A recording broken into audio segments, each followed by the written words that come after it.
आज की ये वीडियो आप लोगों की लाइफ में टर्निंग पॉइंट हो सकता है। एक राजा के दरबार में एक व्यक्ति गया और बोला कि महाराज, आपने भले ही दुनिया जीत ली हो, लेकिन आपके पास अभी एक चीज़ की कमी है। तो राजा बोला कि क्या कमी है, तुम मुझे बताओ।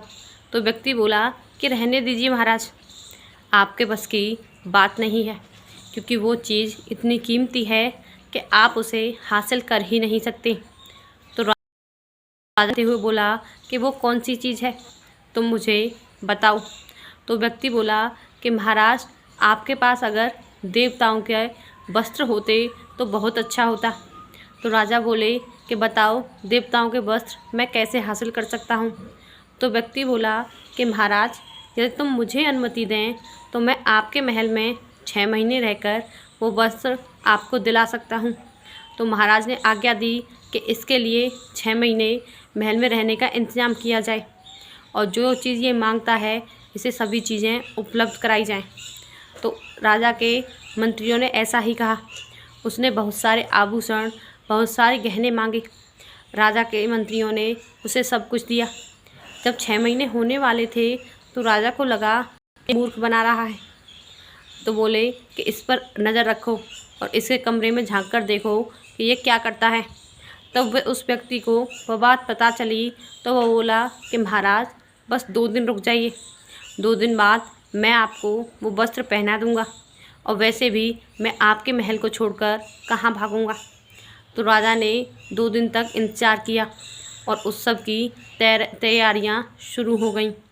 राजा ने सभी जगह निमंत्रण भेजा। एक से एक बढ़कर राजा उन वस्त्रों को देखने के लिए आए। जैसे ही वो दरबार में एक बक्सा लेकर पहुंचा तो उस व्यक्ति ने कहा कि जिस किसी को यह वस्त्र दिखाई नहीं देंगे वो अपने पिता की औलाद नहीं होगा, वह नाजायज़ होगा, क्योंकि यह वस्त्र उसी को दिखाई देंगे जो अपने पिता की औलाद होगा। अब सभी मौन हो चुके थे। उस व्यक्ति ने बक्से में हाथ डाला और बोला कि देखो, यह पगड़ी है, ये पगड़ी कितनी सुंदर दिखाई दे रही है, लेकिन उसके हाथ में कुछ भी नहीं था।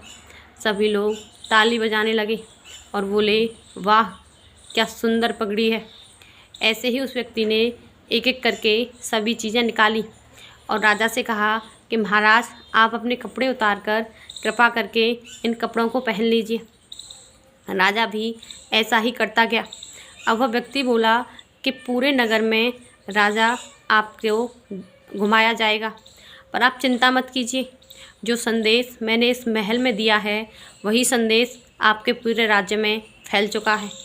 कोई भी आप पर संदेह नहीं करेगा, क्योंकि ये वस्त्र हर किसी को दिखाई देंगे। कुछ बच्चे राजा को देखकर हंसने लगे और कहने लगे कि राजा है।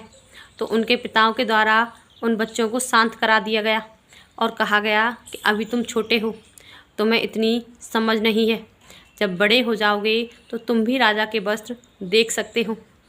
ऐसे ही जो चीज़ें हैं ही नहीं वो चीज़ें हम पर थोपी जाती हैं। ढोंग विद्या करके हमारा विश्वास जीता जाता है। जो चीज़ हमें दिखाई नहीं दे रही उस चीज़ के लिए हम हामी भरते रहते हैं।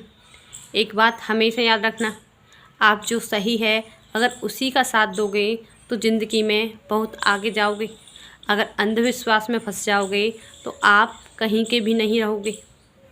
जो सही है वही कीजिए, वरना लोग आपका फ़ायदा बड़ी ही आसानी से उठा सकते हैं। अगर आपको ये वीडियो अच्छी लगी हो तो इसे लाइक, शेयर और कमेंट करें और मेरे चैनल को सब्सक्राइब ज़रूर करें। Thank you so much.